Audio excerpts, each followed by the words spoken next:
नमस्कार भक्तों, स्वागत है आपका इस सत्संग में। पिछली कथा में हमने शिवलिंग का रहस्य एवं महत्व के विषय में जाना था।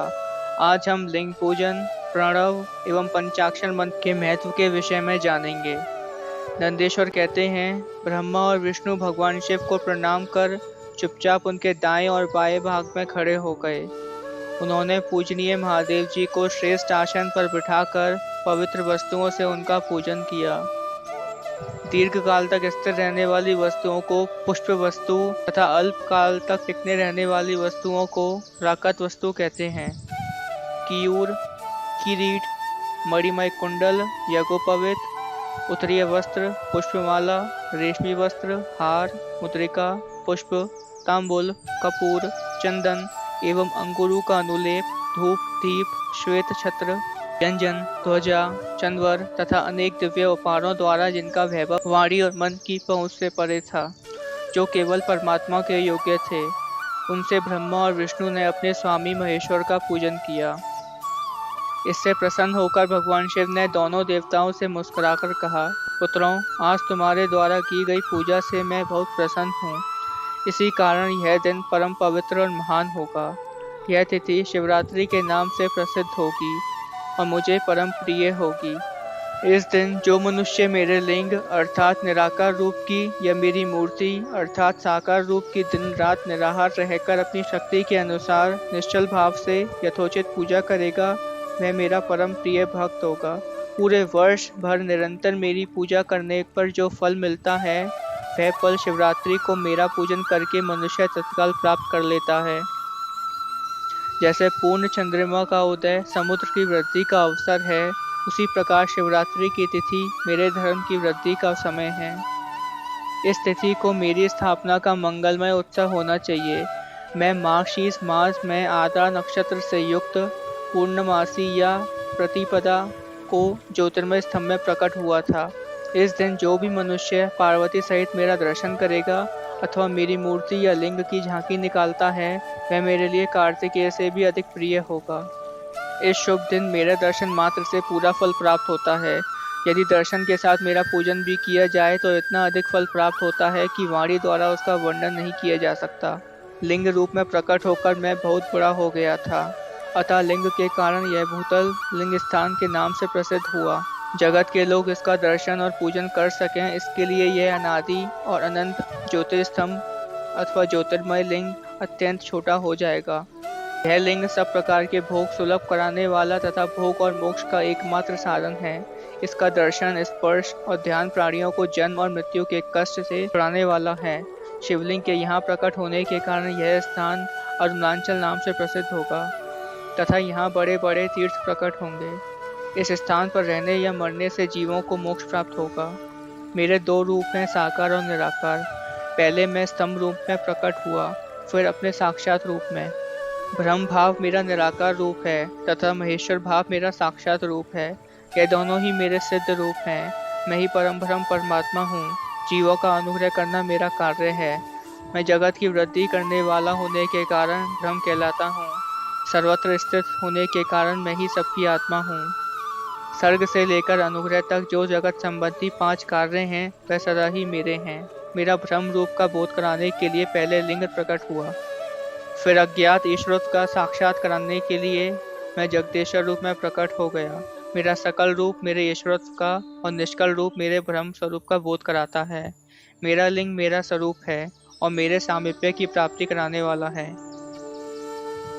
मेरे लिंग की स्थापना करने वाला मेरे उपासक को मेरी समानता की प्राप्ति होती है तथा मेरे साथ एकत्व का अनुभव करता हुआ संसार सागर से मुक्त हो जाता है। वह जीते जी परम आनंद की अनुभूति करता हुआ शरीर का त्याग कर शिवलोक को प्राप्त होता है, अर्थात मेरा ही स्वरूप हो जाता है। मूर्ति की स्थापना लिंग की तुलना में कम महत्वपूर्ण है। यह उन भक्तों के लिए है जो शिव तत्व के अनुशीलन में सक्षम नहीं हैं। ब्रह्मा और विष्णु ने पूछा, प्रभु, सृष्टि आदि 5 कृत्यों के लक्षण क्या हैं? यह हम दोनों को बताइए।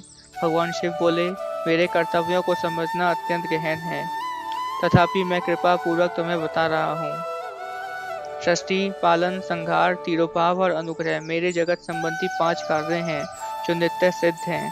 संसार की रचना का आरंभ सृष्टि कहलाता है।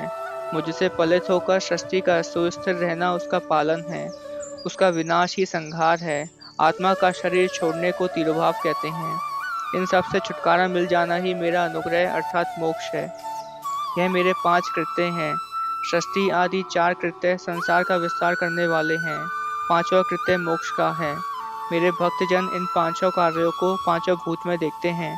सृष्टि धरती पर, स्थिति जल में, संहार अग्नि में, तिरोभाव वायु में और अनुग्रह आकाश में स्थित है। पृथ्वी से सबकी सृष्टि होती है, जल से वृद्धि होती है, आग सबको जला देती है, वायु एक स्थान से दूसरे स्थान पर ले जाती है और आकाश सबको अनुग्रहित करता है। इन 5 कृत्यों का भार उठाने के लिए मेरे 5 मुख हैं। 4 दिशाओं में 4 मुख और इनके बीच मेरा 5वां मुख है।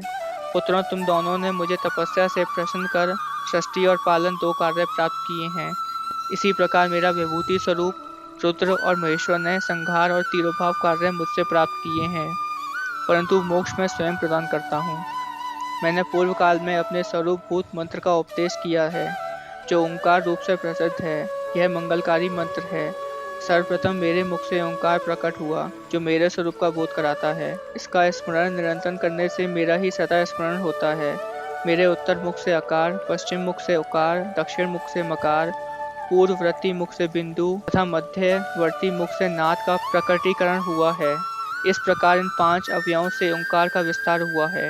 इन 5 अवयवों के एकाकार होने पर प्रणव यानी ओम नामक अक्षर उत्पन्न हुआ। जगत में उत्पन्न सभी स्त्री पुरुष इस प्रणव मंत्र में व्याप्त हैं। यह मंत्र शिव शक्ति दोनों का बोधक है। इसी से पंचाक्षर मंत्र ओम नमः शिवाय की उत्पत्ति हुई है। यह मेरे साकार रूप का बोधक है। इस पंचाक्षर मंत्र से मात्र का वर्ण प्रकट हुए हैं, जो 5 भेद वाले हैं। इसी से षोडश मंत्र सहित त्रिपदा गायत्री मंत्र का प्राकट्य हुआ है। इस गायत्री मंत्र से संपूर्ण वेद प्रकट हुए और उन वेदों से करोड़ों मंत्र निकले हैं। उन मंत्रों से विभिन्न कार्यों की सिद्धि होती है। इस पंचाक्षर प्रणव मंत्र से सभी मनोरथ पूर्ण होते हैं। इस मंत्र से भोग और मोक्ष दोनों प्राप्त होते हैं। नंदेश्वर कहते हैं, जगदम्बा उमा गौरी पार्वती के साथ बैठे महादेव ने उत्तरवर्ती मुख बैठे ब्रह्मा और विष्णु को पर्दा करने वाले वस्त्र से आच्छादित कर उनके मस्तक पर हाथ रखकर धीरे धीरे उच्चारण कर उन्हें उत्तम मंत्र का उपदेश दिया। 3 बार मंत्र का उच्चारण करके भगवान शिव ने उन्हें शिष्य के रूप में दीक्षा दी। गुरु दक्षिणा के रूप में दोनों ने अपने आप को समर्पित करते हुए दोनों हाथ जोड़कर उनके समीप खड़े हो जगत गुरु भगवान शिव की इस प्रकार स्तुति करने लगे। ब्रह्मा विष्णु बोले, प्रभु आपके साकार और निराकार 2 रूप हैं। आप तेज से प्रकाशित हैं, आप सबके स्वामी हैं, आप सर्वात्मा को नमस्कार है, आप प्रणव मंत्र के बताने वाले तथा आप ही प्रणव लिंग हैं। सृष्टि पालन संहार तिरोभाव और अनुग्रह आदि आपके 5 ही कार्य हैं। आपके 5 मुख हैं, आप ही परमेश्वर हैं, आप सबकी आत्मा हैं और ब्रह्म हैं। आपके गुण और शक्तियाँ अनंत हैं। हम आपको नमस्कार करते हैं। इन पंक्तियों से स्तुति करते हुए गुरु महेश्वर को प्रसन्न कर ब्रह्मा और विष्णु ने उनके चरणों में प्रणाम किया। महेश्वर बोले, आर्द्रा नक्षत्र में चतुर्दशी को यदि इस प्रणव मंत्र का जाप किया जाए तो ये अक्षय फल देने वाला है। सूर्य की संक्रांति में महा आर्द्रा नक्षत्र में 1 बार किया प्रणव जप करोड़ों गुना जप का फल देता है। मृगशीर्ष नक्षत्र का अंतिम भाग तथा पुनर्वसु का शुरू का भाग पूजा ओम और तर्पणा के लिए सदा आर्द्रा के समान ही है। मेरे लिंग का दर्शन प्रातः काल अर्थात मध्य से पूर्व काल में करना चाहिए। मेरे दर्शन पूजन के लिए चतुर्दशी तिथि उत्तम है। पूजा करने वालों के लिए मेरी मूर्ति और लिंग दोनों ही समान हैं। फिर भी मूर्ति की अपेक्षा में लिंग का स्थान ऊंचा है, इसलिए मनुष्य को शिवलिंग का ही पूजन करना चाहिए। लिंग का ओम मंत्र से और मूर्ति का पंचाक्षर मंत्र से पूजन करना चाहिए। शिवलिंग की स्वयं स्थापना करके या दूसरों से स्थापना करवाकर उत्तम द्रव्यों से पूजा करने से मेरा पद सुलभ होता है। इस प्रकार दोनों शिष्यों को उपदेश देकर भगवान शिव अंतर्धान हो गए। अगली कथा में हम शिवलिंग की स्थापना और पूजा विधि के बारे में जानेंगे।